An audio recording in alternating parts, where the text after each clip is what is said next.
जय हिंद। Welcome to SW academy. आजकेर आमादेर टपिक कि साइटोस्केलेटन सेल बायोलॉजिर जे प्लेलिस्टटा चलছে से प्लेलिस्टटा তোমরা পেয়ে যাবে সার্চ করলে সেল বায়োলজি বলে সার্চ করলে সে প্লেলিস্টে পরপর আছে।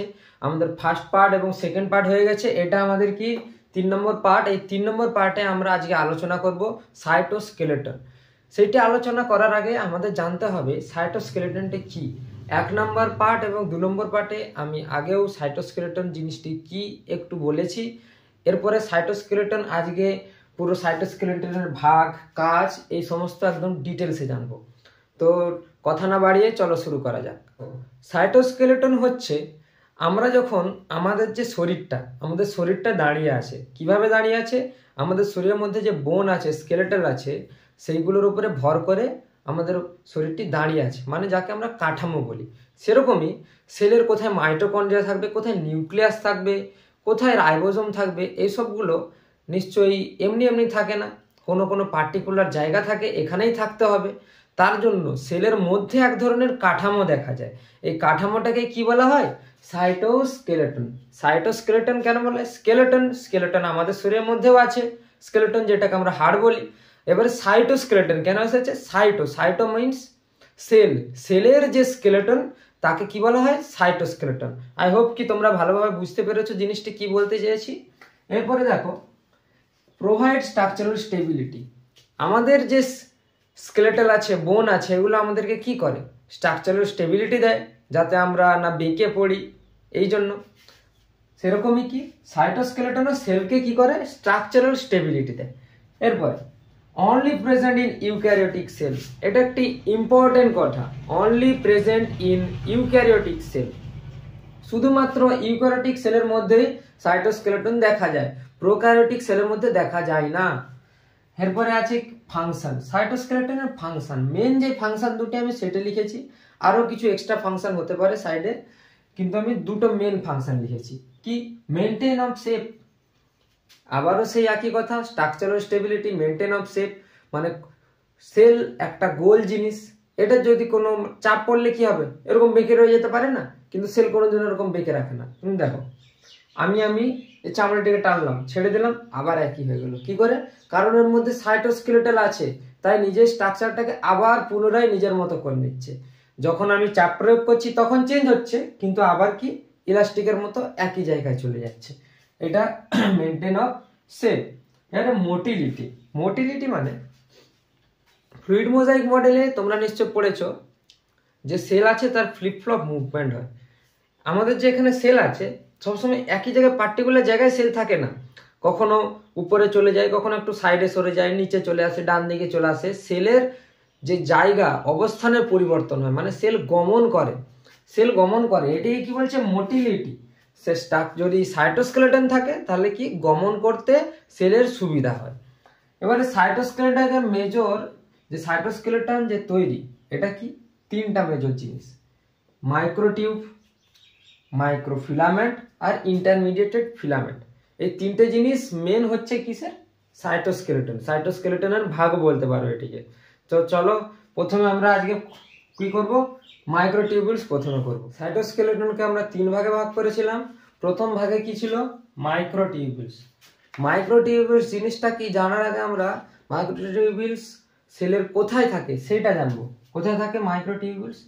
এরকম জালক আকার, ঠিক বলবো না কেন, জালক আকারে কি থাকে? একটা থেকে একটা ব্রাঞ্চ তৈরি হয়ে যায়। এটাতে কি হয়? পুরো একটা এখান থেকে শুরু, একদম সেলের শেষ প্রান্তে শেষ, শুরু সেলের শেষ প্রান্তে শেষ, শুরু সেলের শেষ প্রান্তে শেষ, এরকম হয়। এর কোনো ব্রাঞ্চ থাকে না, এটা আনব্রাঞ্চ। এটা পুরো সাইটোপ্লাজম জুড়ে থাকে। এটা ঠিক করে যে সেলের অর্গানেলস গুলা কোন জায়গায় কোথায় থাকবে, এগুলো ঠিক করে কে? মাইক্রোটিউবুলস। এবারে দেখো, present in cytoplasmic matrix. Cytoplasmic matrix মানে কি? কোষের যে সাইটোপ্লাজম আছে সে ম্যাট্রিক্সের মধ্যেই অবস্থান করে, ওটাই দেখিয়েছি। এবার আছে কি আনব্রাঞ্চড, এটাও একটু আগে বললাম। আনব্রাঞ্চড কেন? এর কোনো ব্রাঞ্চ নেই, শাখা প্রশাখা নেই, এটা একটা পুরো নলাকার। এবার আছে কি consist of alpha and beta tubulin protein. Consist of alpha and beta tubulin protein, এটা 3D স্ট্রাকচারে দেখতে ভালো হবে বলে আমি এটা ডান দিকে দিয়ে দিচ্ছি, তাই এই যে ছবিটা আছে এই ছবিটা আমি মুছে দিচ্ছি। আর তোমাদের বোর্ডের এই পাশে আমি যে আলফা আর বিটা টিউবুলিন প্রোটিনটা কিভাবে আছে সেটা দিয়ে দিচ্ছি ছবিটা। এবারে দেখো, নিশ্চয় দেখতে পাচ্ছ আলফা কোনটা, বিটা কোনটা, বিটা টিউবুলিন প্রোটিন কোনটা। এরপরে কি আছে, 13 প্রোটোফিলামেন্ট ইজ প্রেজেন্ট, মানে এটা গুনবে কটা আছে, 13 প্রোটোফিলামেন্ট, মানে 13টা প্রোটোফিলামেন্ট আছে কি এই ছবিটাতে। হলো দেখতে পাচ্ছ, এটা সিলিন্ড্রিক্যাল আছে, মাঝে একটা কি ফাঁপা অংশ আছে, ওই জন্য কি বলছে, এটাকে হলো বলছে। এরপরে মাইক্রোটিউবুলস এর যে আছে সেটার আসলে কাজটা কি, ফাংশনটা কি সেলের মধ্যে। ফার্স্ট ফাংশন কি, spindle fibre formation. Spindle fibre আমরা কোথায় পড়েছি, সেল সাইকেলে যে অ্যানাফেজ আছে, অ্যানাফেজ দশা আছে, সেইখানে কি হয়, স্পিন্ডল ফাইবার গুলো ক্রোমোজোম গুলোকে টানে এবং তার ফলে কি হয়, অ্যানাফেজিও মুভমেন্ট হয়। এটাতে কে কে থাকে ইনভলভ থাকে, মাইক্রোটিউবুলস ইনভলভ থাকে। এবার আছে কি সাপোর্ট, ধর নাও ওরকম অনেকগুলো নলাকার যখন থাকবে সেলের মধ্যে, সেলটা কি পাবে, একটা সাপোর্ট পাবে ভেতর থেকে, বাইরে কোনো যদি আঘাতও আসে তাহলে সেলটা সেটা রিকভার করে নিতে পারবে। এবারে কি আছে, ট্রান্সপোর্ট অফ নিউট্রিয়েন্টস, ওই যে ফাঁপা জায়গাটা আছে এটার মাধ্যমে কি হতে পারে, নিউট্রিয়েন্টসের ট্রান্সপোর্ট হয়, নিউট্রিয়েন্টসের ট্রান্সপোর্ট। এরপর কি আছে, cell plate formation during plant cytokinesis. Plant সাইটোকাইনেসিসে কি করে, সেল প্লেট ফরমেশনে সাহায্য করে কে, আমাদের মাইক্রোটিউবুলস। প্ল্যান্ট সাইটোকাইনেসিসটা কি, সেটা আমরা সেল ডিভিশন এর পরের পার্টে আমরা সেল ডিভিশন আনবো, এই সেল ডিভিশনে আমরা ভালো করে দেখে নেব। পার্ট এটা 3 চলছে, পার্ট 4-এ কি আসবে, সেল ডিভিশন আসবে। তাহলে প্রথম মাইক্রোটিউবুলসটা শেষ হলো। সেকেন্ড টাইপস কি ছিল আমাদের, মাইক্রোফিলামেন্ট। এই মাইক্রোফিলামেন্টটা কোথায় থাকে দেখে নাও, সেলের যে প্লাজমা মেমব্রেন আছে, এই প্লাজমা মেমব্রেনের গায়ে গায়ে থাকে কে, আমাদের মাইক্রোফিলামেন্ট। এই মাইক্রোফিলামেন্টটা রড লাইক স্ট্রাকচার, মানে একটা রডের মতো দেখতে হয়। আর কি হয়, আনব্রাঞ্চ, সেই আগের মতোই মাইক্রোটিউবুলের মতোই এটাও আনব্রাঞ্চ থাকে। আর কি, এইটি যে মাইক্রোফিলামেন্ট তৈরি, এটা কি দিয়ে তৈরি, অ্যাক্টিন দিয়ে। অ্যাক্টিনের মধ্যে কি থাকে, এফ অ্যাক্টিন আর জি অ্যাক্টিন, এফ অ্যাক্টিন আর জি অ্যাক্টিন। এফ অ্যাক্টিন আর জি অ্যাক্টিনটা কি হয়, এই যে আমি এরকম গোল গোল গুলো আঁকলাম, এগুলো এক একটাকে জি অ্যাক্টিন বলে, এক একটাকে জি অ্যাক্টিন বলে, জি অ্যাক্টিন। আর পুরোটাকে কি বলে, এফ অ্যাক্টিন। এক একটাকে জি অ্যাক্টিন, গ্লোবিউলার অ্যাক্টিন, আর পুরোটাকে কি বলা হয়, এফ অ্যাক্টিন। এরপরে কি, অ্যাসোসিয়েটেড উইথ সেল মেমব্রেন, আগেই বললাম সেল মেমব্রেনের সাথে অ্যাসোসিয়েটেড হয়ে থাকে।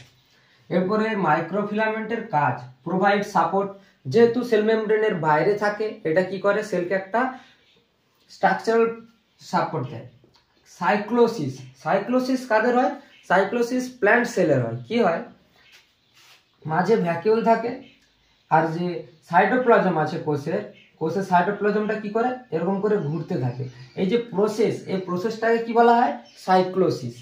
এবারে কি, ফরমেশন মানে অ্যানিমেলের যখন সেল ডিভিশন হয় তখন কি, দুটো আলাদা আলাদা নিউক্লিয়াস তৈরি হয়ে গেছে, এবারে কি করতে হবে, দুটো সেপারেট হতে হবে। সেপারেট হওয়ার জন্য কি হয়, এই যে মাঝে যে একটা সংকোচন তৈরি হচ্ছে, এটাকে কি বলা হয়, ফরমেশন। এর ফলে দুটো আলাদা আলাদা সেলের জন্ম নেবে।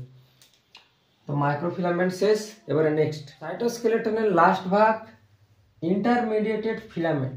এই ইন্টারমিডিয়েটেড ফিলামেন্টটা কোথায় থাকে, একদম সেল মেমব্রেনের গায়ে থাকে। আর সেল মেমব্রেনের গায়ে থেকে একটু ভেতরে থাকে কে, আগে যেটা পড়লাম আমরা, মাইক্রোফিলামেন্ট। ছবিটা এখানে দিয়ে দিচ্ছি, এখানে দেখেন, তোমরা দেখতে নিশ্চয় পাচ্ছ কোথায় মাইক্রোটিউবুল, মাইক্রোফিলামেন্ট, ইন্টারমিডিয়েটেড ফিলামেন্ট কোথায় আছে, দেখতে পাচ্ছ। ছবিটা দেখার পরে এবারে যাচ্ছি কি, আনব্রাঞ্চ। এই ইন্টারমিডিয়েটেড ফিলামেন্টটা কি হয়, আনব্রাঞ্চ, এটার কোনো ব্রাঞ্চ থাকে না। এরপর কি, নন কন্ট্রাক্টাইল মানে কি, এরা কন্ট্রাকশন করে না। কন্ট্রাকশন মানে সংকোচন প্রসারণ, আমাদের যেমন সংকোচন প্রসারণ হয় আমাদের পেশির মধ্যে, কন্ট্রাকশন যেটাকে বলা হয়, এটা কে করে না, ইন্টারমিডিয়েটেড ফিলামেন্ট কোষের মধ্যে করে না। Associated with cell membrane, cell মেমব্রেনের পাশে আছে দেখতে পাচ্ছ, ওই জন্য কি অ্যাসোসিয়েটেড উইথ সেল মেমব্রেন। এবারে ইন্টারমিডিয়েটেড ফিলামেন্টের কাজ কি? Give shape. সাইটোস্কেলেটনের মেন ফিচারটাই হচ্ছে প্রোভাইড শেপ, কাকে? সেলকে শেপ প্রদান করা। এরপরে কি 2 helps in connected between two adjacent cell, helps in connected between two adjacent cell. Two adjacent cell মানে, অ্যাডজাসেন্ট সেল মানে এই একটি সেল, এই সেলের যে কাছাকাছি সেল আছে তাকে কি বলা হয়? এটা অ্যাডজাসেন্ট সেল। এই অ্যাডজাসেন্ট সেলের মধ্যে কি একটা কানেকশন তৈরি করা, কার মাধ্যমে? থ্রু ডেসমোজোম। ডেসমোজোম জিনিসটা কি? এটারও পরের পার্টে দেখতে পাবে। পরের পার্টে মানে হয়তো সেল মেমব্রেনের দুটো পার্ট লাগবে, তারপরের পার্টে তোমরা ডেসমোজোম সম্বন্ধে জানতে পারবে।